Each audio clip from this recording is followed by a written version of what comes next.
हम लोग ये देखे थे कि वेपर प्रेशर ऑफ सॉल्वेंट या वेपर प्रेशर ऑफ लिक्विड क्या होता है। ये भी देखे थे कि यदि कोई नॉन वोलेटाइल सॉल्यूट सॉल्वेंट में डिसॉल्व करते हैं तो सॉल्यूशन का वेपर प्रेशर हमेशा सॉल्वेंट के वेपर प्रेशर से कम होता है। अब ये है कि रॉल्ट्स ने सॉल्यूशन पर एक नियम दिया था जिसको हम लोग नाम देते हैं रॉल्ट्स लॉ ऑफ सॉल्यूशन। तो देखो रॉल्ट्स लॉ ऑफ सॉल्यूशन को हम लोग दो भाग में कैटेगराइज करते हैं। पहला तो ये होगा कि if solute are volatile, solute जो होंगे ये वोलाटाइल हो, तो वोलाटाइल का मतलब ये होता है कि जिसका बॉइलिंग पॉइंट कम होगा, ये आसानी से वेपर फेज में कन्वर्ट हो जाएंगे।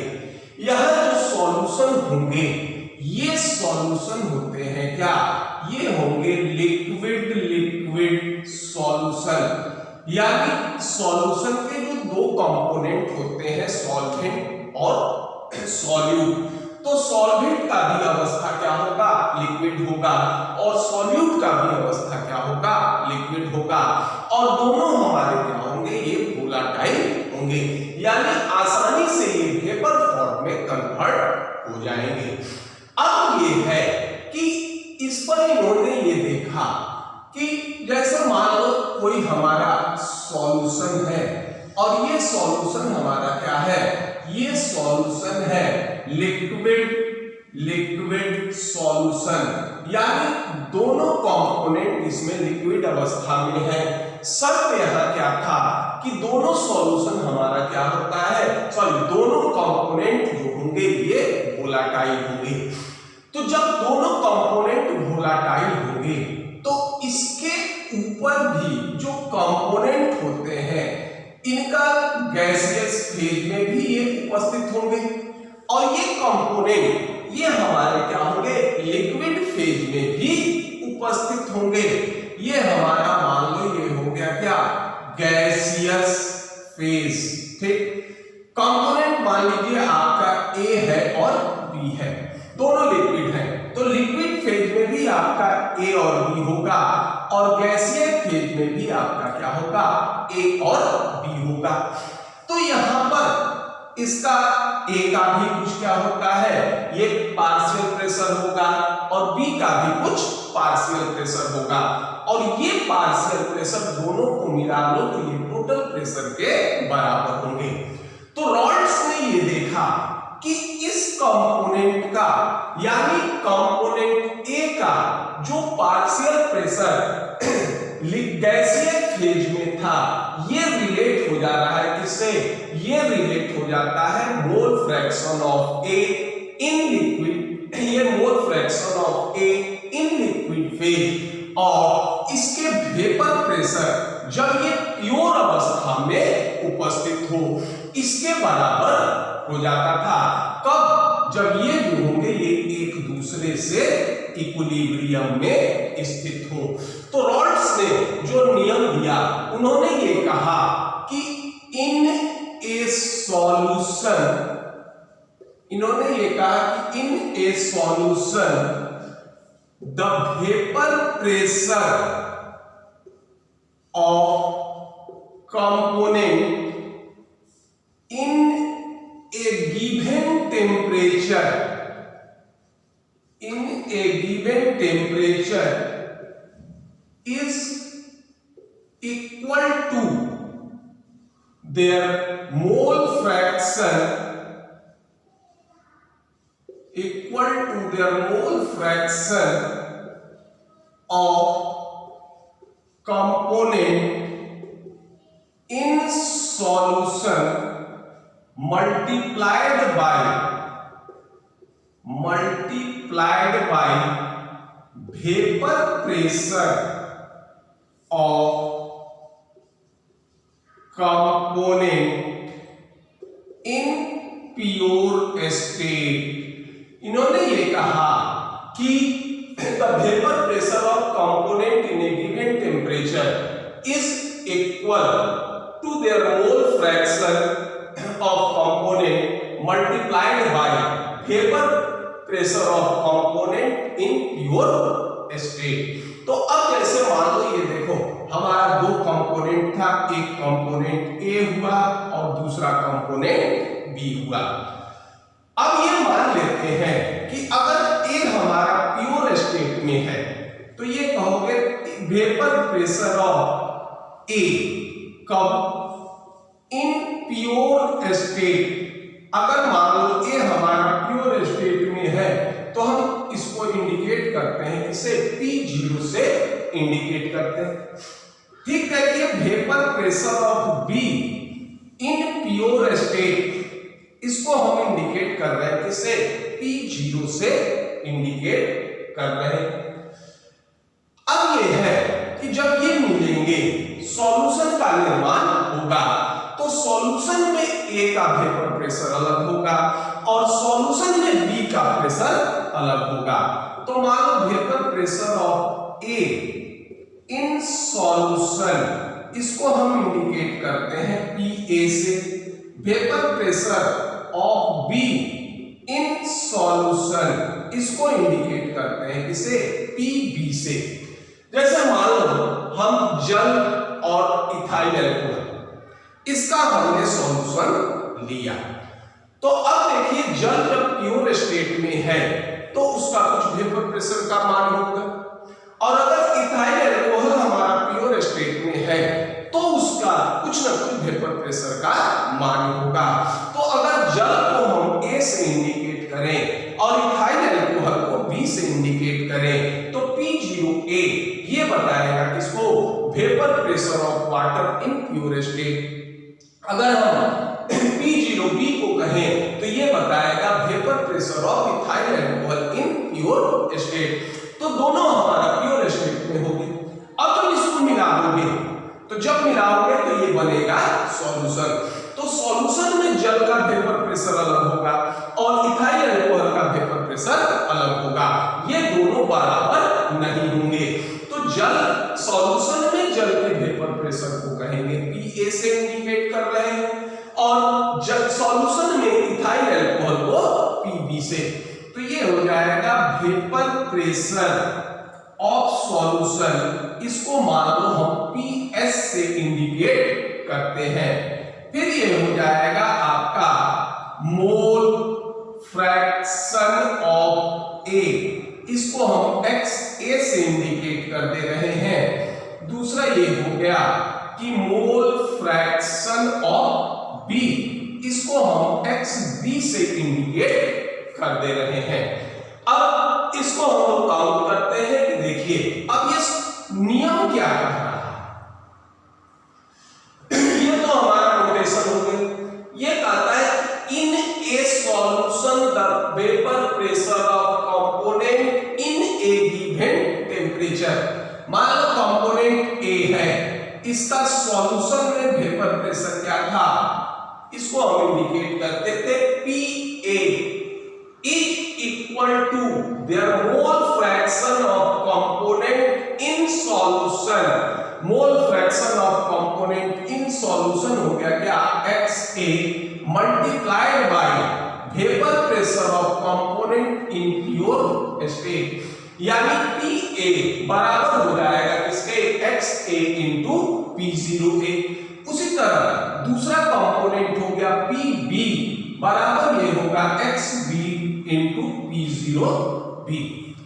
अब ये जानते हैं अकॉर्डिंग टू डाल्टन लॉ, ये होता है अकॉर्डिंग टू डाल्टन ने ये कहा था कि sum of partial pressure is equal to total pressure, यानी पार्शियल प्रेशर का योग कुल दाब के बराबर होता है। तो दोनों कंपोनेंट के पार्शियल प्रेशर को अगर जोड़ दो तो ये बन जाएगा क्या, सॉल्यूशन। अब ये वैल्यू सब्स्टिट्यूट करो तो PS बराबर होगा XA into P0A plus XB into P0B। अब यही कहलाता है क्या हमारा, ये कहलाएगा रॉल्ड्स लॉ ऑफ सॉल्यूशन। यही कहलाता है हमारा क्या, ये कहलाएगा रॉल्ड्स लॉ ऑफ सॉल्यूशन। अब यहां देखिए जो टर्म था इसको हम यहां से इंडिकेट कर सकते हैं। PS हो गया vapour pressure of solution, XA हो गया मोल fraction of A in solution, P0A ये इंडिकेट करेगा vapour pressure of A in pure state, XB ये इंडिकेट करेगा मोल fraction of B in solution और P0B ये इंडिकेट करेगा वेपर प्रेशर ऑफ B, ये vapour pressure of B in pure state. ये हमारा क्या हो जाएगा, यही हमारा क्या होगा, रॉल्स लॉ ऑफ सॉल्यूशन होगा। अब इसको पहले नोट डाउन कर दीजिए।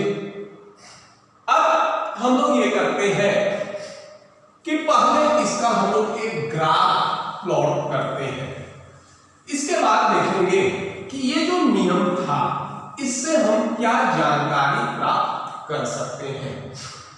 देखो हमने ये अभी देखा कि PA बराबर था P0A इंटू XA और दूसरा था PB बराबर था P0B इंटू XB। अब हम करते हैं इसको ग्राफ पे प्लॉट करते हैं। देखिए ग्राफ पर प्लॉट करेंगे तो हमको दो कंपोनेंट की आवश्यकता होगी, तो हम इस तरह से इसको यूज कर रहे हैं। अब देखिए यहाँ दो एक्सिस यूज कर ली। अब यहाँ स्थिति है, यहाँ मान लो मोल फ्रैक्शन ऑफ A ये हो गया 1, क्योंकि फ्रैक्शन में टोटल हम कितने के बराबर मानते हैं, 1 के बराबर, तो मोल फ्रैक्शन ऑफ B हमारा क्या होगा, 0। ये हो गया मोल फ्रैक्शन ऑफ A हो जाएगा 0, मोल फ्रैक्शन ऑफ B हो गया क्या 1। अब देखो ये क्या इंडिकेट कर दिया, ये जो एक्सिस है यहां मोल फ्रैक्शन ऑफ A हो गया कितना 1, B हो गया क्या 0, तो यहां पर सिर्फ एक कंपोनेंट होगा, वो होगा क्या A। तो ये एक्सिस हमको क्या इंडिकेट कर देगा, प्योर A को इंडिकेट करेगा, यहां B कंपोनेंट नहीं होंगे। ठीक उसी तरह यहां पर अगर आओगे तो कंपोनेंट A जो होंगे इसका फ्रैक्शन 0 है, तो ये प्योर B को इंडिकेट कर देगा। और अब इस दोनों के बीच का अगर आप कोई भी वैल्यू ले लेते हैं, अगर आप इस दोनों के बीच का अगर कोई भी वैल्यू ले लो तो हर पॉइंट पर यहां मोल फ्रैक्शन ऑफ A भी कुछ होगा और B भी कुछ होगा, तो ये प्योर कंपोनेंट को इंडिकेट करेगा। और बीच के कोई भी पार्ट होंगे ये प्रत्येक पार्ट इसको इंडिकेट करेगा, सॉल्यूशन को इंडिकेट करेगा। और इस एक्सिस पर मान लीजिए हम ले लेते हैं क्या, वेपर प्रेशर ले लेते हैं। तो मान लो यहां पर वेपर प्रेशर है, तो इसको देखो हम इंडिकेट करेंगे किससे, P0A से। ये हो जाएगा vapour pressure of A in pure state. अब देखिए ये वेपर PA ये किसके बराबर होगा, P0A और XA। अब हम बाएं से दाएं जाते हैं तो मोल फ्रैक्शन ऑफ A क्या होगा, ये घटेगा। तो जब ये घटेगा तो PA का मान क्या होगा, ये घटना प्रारंभ हो जाएगा। और जब XA 0 हो जाएगा तो P0A का मान या PA का मान क्या होगा, ये 0 होगा। तो ये ग्राफ इस तरह से आगे आएगा और ये इंडिकेट करेगा किसको, PA बराबर हो गया P0A XA। अब देखिए यहां होगा, ये बताएगा vapour pressure of B in pure state. अब ठीक उसी तरह जैसे जैसे B का मोल फ्रैक्शन कम होते जाएगा ये ग्राफ नीचे की तरफ आएगा और यहाँ पर मोल फ्रैक्शन ऑफ B 0 हो जाएगा, तो vapour pressure of B in solution ये भी 0 हो जाएगा। ये बताएगा किसको, PB बराबर P0B XB। और इसको अब आप मिला दो, ये हो जाएगा PS बराबर PA plus PB।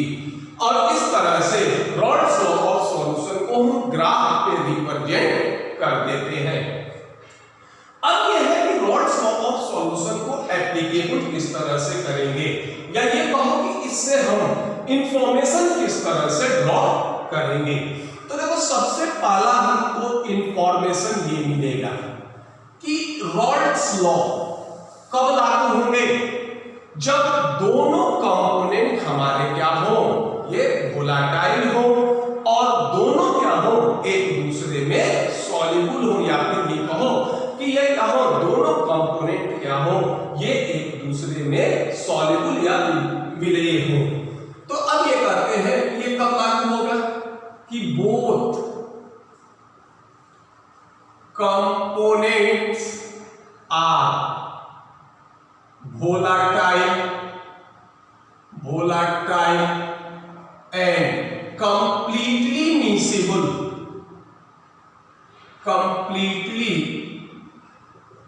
miscible to each other, ये जो होंगे एक दूसरे में पूर्ण रूप से सॉल्युबल हो। ये नहीं कि अगर ये आंशिक रूप से सॉल्युबल हो तो ये नियम लागू नहीं होगा। ये भी होना चाहिए कि दोनों का बॉइलिंग पॉइंट कम हो या दोनों वोलाटाइल हो। अब देखो दूसरा इंफॉर्मेशन क्या देता है। अब देखिए दूसरा इंफॉर्मेशन हमने ग्राफ कहां प्लॉट किया, vapour pressure versus x a mole fraction का ग्राफ प्लॉट किया। अब ये हमारा देखो XA एंड XB ये किसको इंडिकेट कर रहा था, देखिए ये बताता है किसको, मोल fraction of A and B in solution.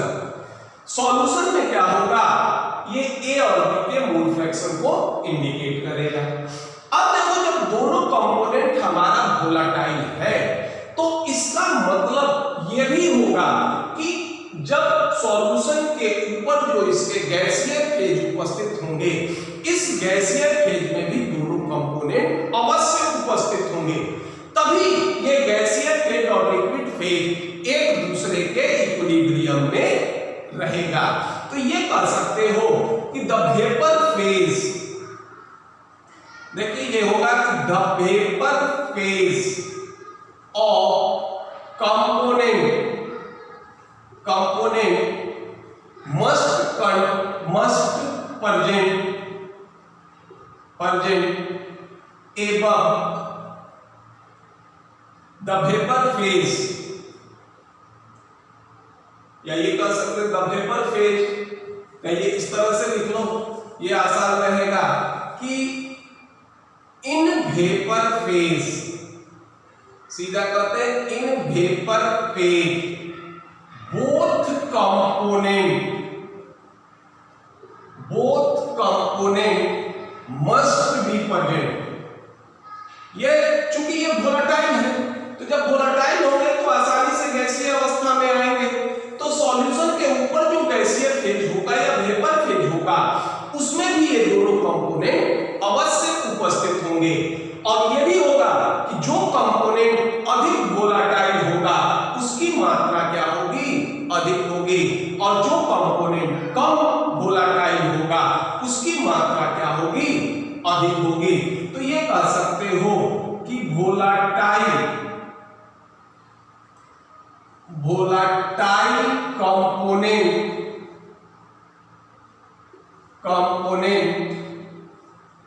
present in vapor phase in more extent या कर सकते हो और हायर अमाउंट, और जो कम वोलाटाइल होंगे वो क्या होंगे, ये कम मात्रा में उपस्थित होंगे। तीसरा ये दे सकते हैं कि अब ये है कि देखो रॉल्स लॉ वेपर फेज पे तो लागू होगा नहीं, ये लागू होगा कहां, लिक्विड फेज में। तो जो liquid phase Rawls law of solution का पालन करेगा उसको नाम देते हैं क्या, आइडियल सॉल्यूशन, और ये होगा it obeys Rawls law of solution. तो जो liquid phase Rawls law of solution का पालन करेगा वो हमारा क्या कहलाएगा, आइडियल सॉल्यूशन कहलाएगा। देखो वास्तव में कोई सॉल्यूशन कंप्लीटली आइडियल नहीं होते, लेकिन जब सॉल्यूशन का कंसंट्रेशन काफी कम होगा या सांद्रण काफी कम होगा तो ये नियरली आइडियल बिहेव कर सकते हैं, लेकिन रियल प्रैक्टिस में कोई सॉल्यूशन हमारा आइडियल नहीं होगा। तो जो भी solution Rawls law of solution का पालन करेंगे वो आइडियल सॉल्यूशन कहलाएंगे। अब एक इंफॉर्मेशन ये भी होगा, अभी हमने ये कहा कि जब दोनों कंपोनेंट लिक्विड फेज में उपस्थित हैं और दोनों वोलेटाइल हैं तो लिक्विड फेज के ऊपर गैसीय फेज में भी दोनों कंपोनेंट उपस्थित होंगे। अब यह है कि दोनों कंपोनेंट की मात्रा बराबर नहीं होगी, ये अलग अलग होंगे कि किसके वेपर प्रेशर का मान क्या है या फिर इसके बॉइलिंग पॉइंट क्या है, इसके आधार पर इनका मात्रा क्या होगा ये डिवाइड ये होगा डिसाइड होगा।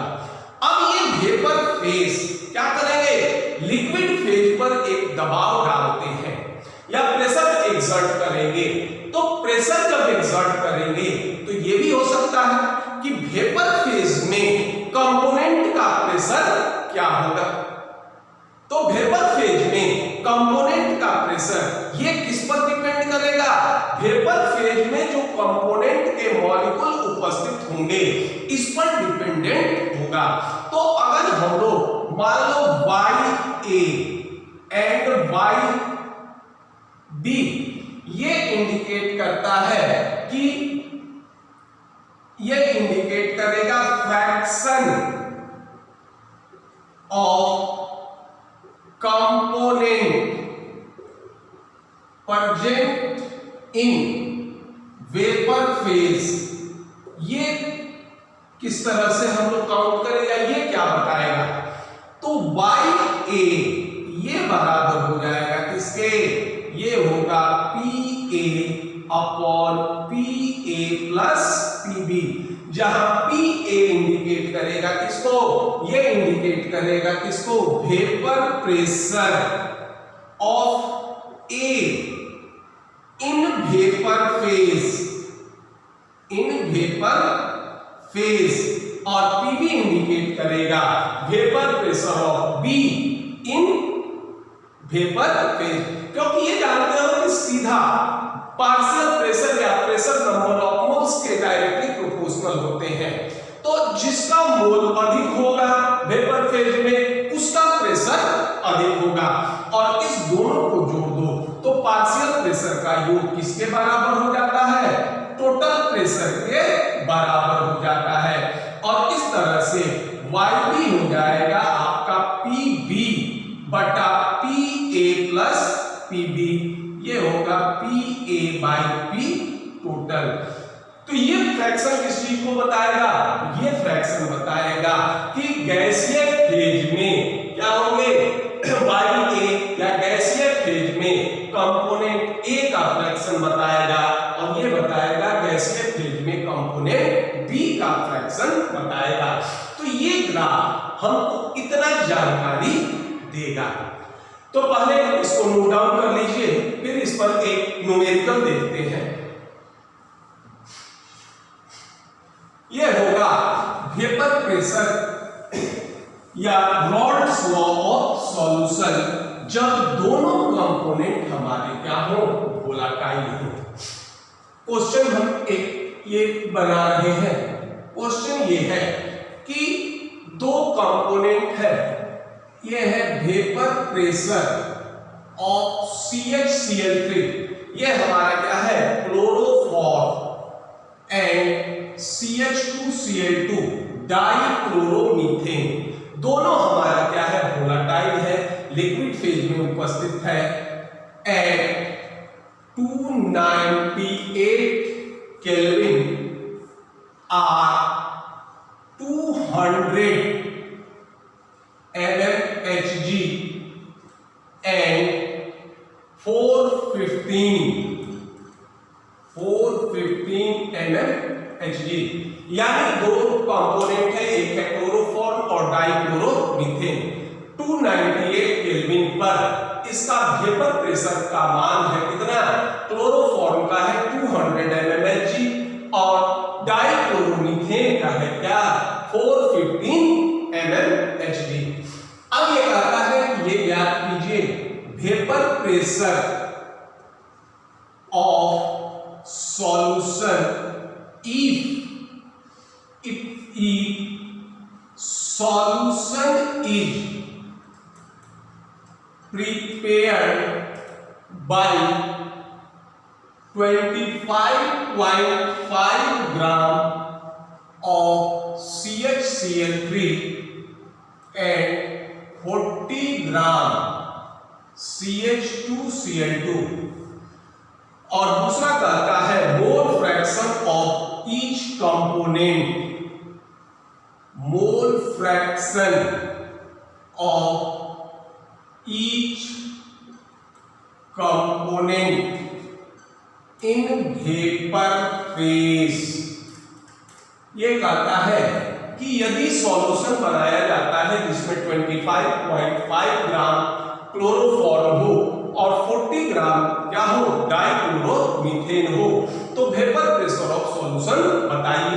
दूसरा अभी हमने ये कहा था कि अगर दोनों कंपोनेंट वोलेटाइल हैं तो वेपर फेज में भी ये उपस्थित होंगे, तो वेपर फेज में इनका फ्रैक्शन या मोल फ्रैक्शन क्या होगा, इसको भी बताना है। अब देखो क्या इंफॉर्मेशन दे रहा है। सबसे पहले देखिए ये दे रहा है P0CHCl3 यानी क्लोरोफॉर्म जब प्योर स्टेट में है तो इसका वेपर प्रेशर का मान है 200 mmHg और P0CH2Cl2 ये है आपका 415 mmHg।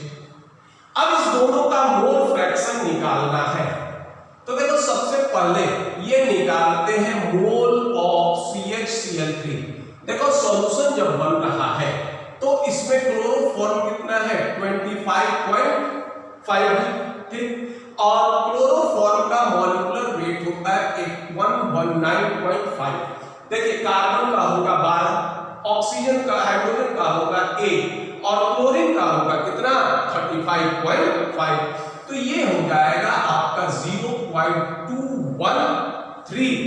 अब दूसरा ये भी निकालो मोल CH2Cl2 ये बराबर कितने के होगा, देखिए इसका मात्रा कितना है, ये हो गया 40 और इसको भाग देंगे किससे, ये हो गया 71 और 2 73 और 12 ये हो जाएगा कितना 85, ये होगा 0.470 इतना मोल होगा।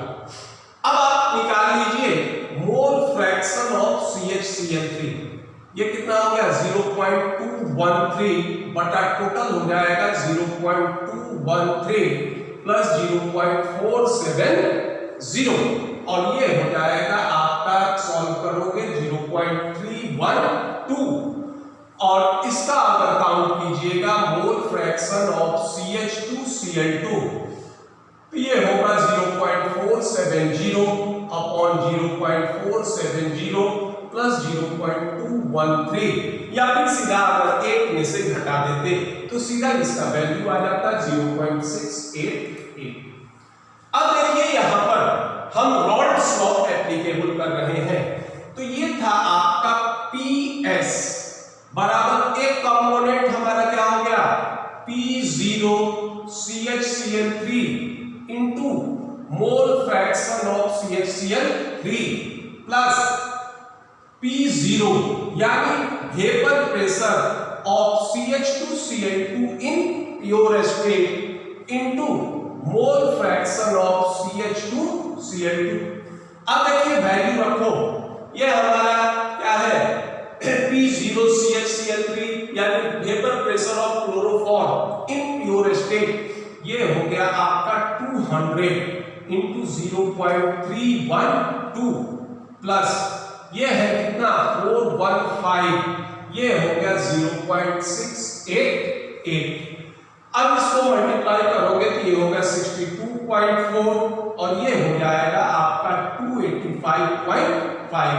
अब दोनों को जोड़ लो, ये हो जाएगा आपका 347.9 mmHg यानी सॉल्यूशन के वेपर प्रेशर का मान ये होगा। ये आपका पहला पार्ट हो गया, या ये कहूं ए पार्ट हो गया। अब देखिए बी पार्ट क्या है। बी पार्ट कहता है कि मोल fraction of each component in vapour phase. देखो ये था क्या, हमने सूत्र लिखा था YA बराबर PA अपॉन P टोटल।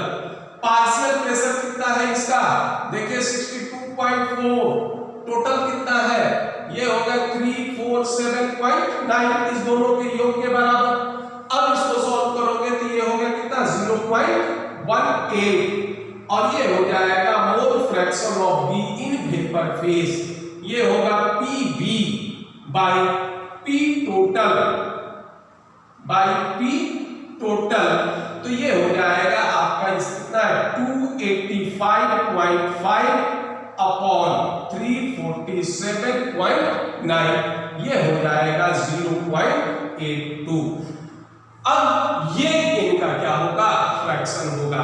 देखो हमने एक चीज उसमें ये भी कहा था कि वेपर फेज में उस कंपोनेंट की मात्रा अधिक होगी जो अधिक वोलेटाइल होगा। तो जो अधिक वोलेटाइल होते हैं उनका वेपर प्रेशर का मान क्या होगा, अधिक होगा। तो यहां देखो डाइक्लोरोमीथेन का वेपर प्रेशर अधिक है, तो फ्रैक्शन उसका क्या हो जाएगा, अधिक है।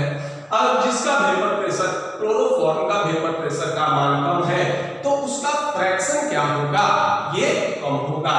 इस तरह से रॉल्स लॉ ऑफ सॉल्यूशन के सहायता से हम लोग वेपर प्रेशर ऑफ सॉल्यूशन या फिर मोल fraction of component in liquid phase भी ज्ञात कर सकते हैं, इन वेपर फेज भी ज्ञात कर सकते हैं।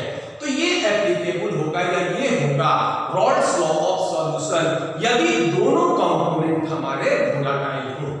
अब ये देखते हैं कि रॉल्स लॉ ऑफ सॉल्यूशन यदि दोनों में से एक कंपोनेंट हमारा क्या हो, नॉन वोलेटाइल हो, यानी नॉन वोलेटाइल का क्या मतलब होगा कि जो आसानी से वेपर फॉर्म में नहीं आए, या ये कह सकते हो कि जिनका वेपर प्रेशर में कंट्रीब्यूशन नहीं हो या नेग्लिजिबल हो। तो पहले इसको नोट डाउन कर लीजिए। तो अब इसका दूसरा पार्ट देखेंगे, रॉल्स लॉ जब एक कंपोनेंट हमारा क्या हो, नॉन वोलेटाइल हो।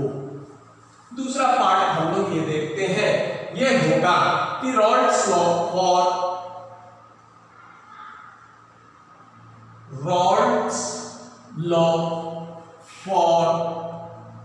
Non volatile solute. अब सॉल्यूट हमारा नॉन वोलेटाइल है, इसका मतलब क्या है कि सॉल्यूट जो होंगे इनका बॉइलिंग पॉइंट काफी अधिक होगा, वेपर प्रेशर में इनका कंट्रीब्यूशन क्या होगा, नगण्य होगा। तो हम लोग ये जानते थे, या ये याद करो कि हम लोग इसके पहले वेपर प्रेशर में ये कहे थे कि यदि किसी सॉल्वेंट में कोई नॉन वोलेटाइल सॉल्यूट डालते हैं तो सॉल्यूशन का वेपर प्रेशर हमेशा सॉल्वेंट के वेपर प्रेशर से कम होता था। और इसका कारण ये दिए थे कि वेपर प्रेशर सॉल्वेंट या लिक्विड के सरफेस एरिया पर निर्भर करता था। जब हम नॉन वोलेटाइल सॉल्यूट सॉल्वेंट में डालते हैं तो सॉल्यूशन का निर्माण होता है, तो सॉल्यूशन के सरफेस एरिया पर सॉल्यूट के मॉलिक्यूल आ जाने के कारण सॉल्वेंट का सरफेस एरिया कम हो जाता है, और इसके कारण सॉल्यूशन का वेपर प्रेशर का मान क्या होता था, कम होता था। ये हम लोग वेपर प्रेशर के वीडियो में देखे हैं। अगर किन्हीं को ये जानकारी या इसके बारे में जानना हो तो वो सॉल्यूशन के अंतर्गत वेपर प्रेशर का वीडियो देखकर ये समझ सकते हैं। तो हम लोग ये कहे थे कि एज वी नो, ये हम लोग जानते हैं कि यदि इफ नॉन वोलेटाइल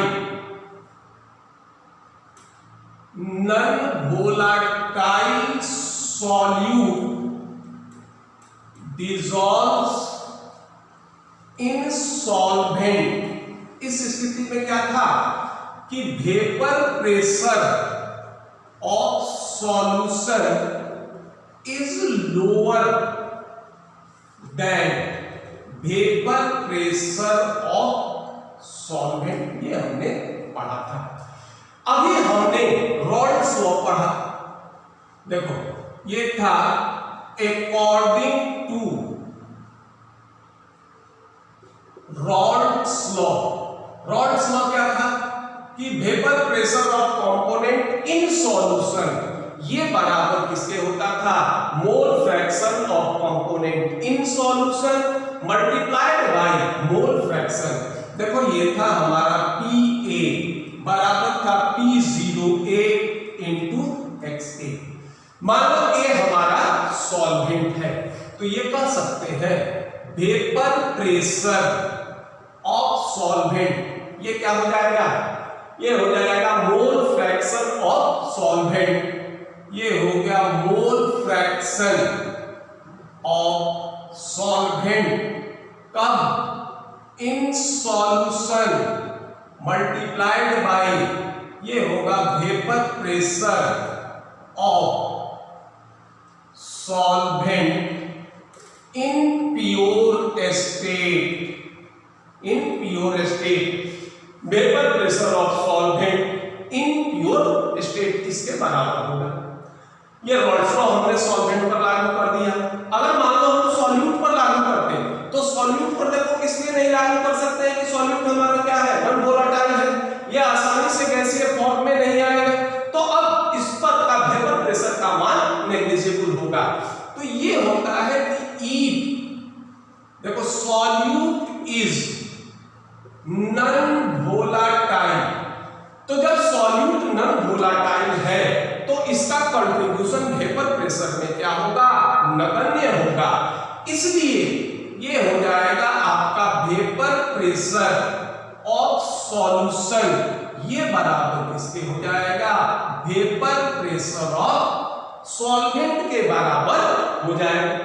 अब यहां वेपर प्रेशर ऑफ सॉल्वेंट को सब्स्टिट्यूट कर देते हैं किससे, वेपर प्रेशर ऑफ सॉल्यूशन से, तो वेपर प्रेशर ऑफ सॉल्यूशन ये किसके बराबर हो जाएगा, ये बराबर हो जाएगा आपका मोल fraction of solvent in solution और इसको मल्टीप्लाइड कर देंगे vapour pressure of solvent in pure state. अब देखिए हम इस चीज को सिंबल में ले लेते हैं, देखो वेपर प्रेशर ऑफ सॉल्यूशन को हम इंडिकेट कर देते हैं किससे, PS से इंडिकेट करते हैं। Vapour pressure of solvent in pure state इसको हम P0 से इंडिकेट कर रहे हैं और मोल फ्रैक्शन इसको हम इंडिकेट कर रहे हैं किससे, X1 से इंडिकेट कर रहे हैं। तो यहां P0 क्या होगा, vapour pressure of solvent in pure state और ये हो जाएगा X1 हो जाएगा ये आपका मोल fraction of solvent in solution, ठीक है।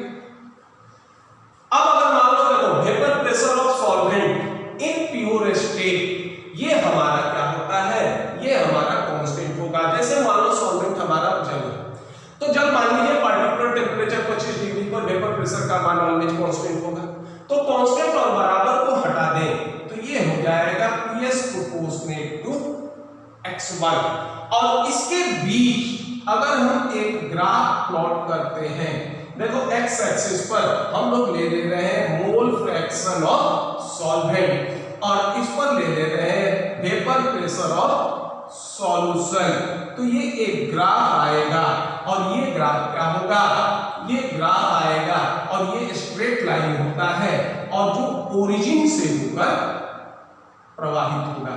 हमने एक चीज और भी जो होगा ये जानते हैं कि किसी भी सॉल्वेंट का वेपर प्रेशर का मान कब होगा, ये एक वायुमंडल के बराबर होता है किस पर, इसके बॉइलिंग पॉइंट पर होगा।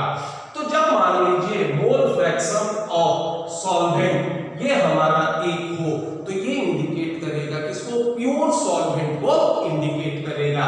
अगर मान लो सॉल्यूशन है तो सॉल्यूशन मिक्सचर होगा सॉल्वेंट प्लस सॉल्यूट का, तो कुछ ना कुछ X1 का मान होगा, कुछ H2 का मान होगा, क्योंकि मोल फ्रैक्शन या फ्रैक्शन में टोटल का कंसीडरेशन किससे करते हैं, ये 1 मानते हैं। तो जब x1 का मान अगर 1 होगा तो यहाँ जो वेपर प्रेशर ऑफ सॉल्यूशन होता है ये बताएगा क्या, P0, या ये कह सकते हो vapour pressure of solvent in pure state, इसको इंडिकेट करेगा। अब देखिए इसको आगे बढ़ाएं, ये होगा, इसको लिख सकते हो PS/P0 इक्वल टू x1, और ये जानते हैं कि x1 plus x2 mole fraction of solvent plus mole fraction of solute ये बराबर होगा किसके, 1 के। तो x1 बराबर हो जाएगा 1 माइनस x2 के बराबर हो जाएगा। अगर x1 हमारा मोल फ्रैक्शन ऑफ सॉल्वेंट था तो x2 हमारा क्या हो जाएगा, मोल फ्रैक्शन ऑफ सॉल्यूट हो जाएगा। तो पहले कुछ दूर इसको नोट कर लीजिए, उसके बाद कुछ इसको हम लोग क्या करते हैं, हटाते हैं, यहां तक हटा दे रहे हैं।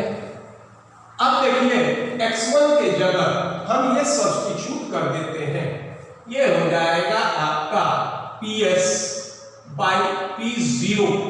ये बराबर हो जाएगा किसके, x1 की जगह लिखो 1 माइनस क्या हो जाएगा, x2, 1 माइनस x2।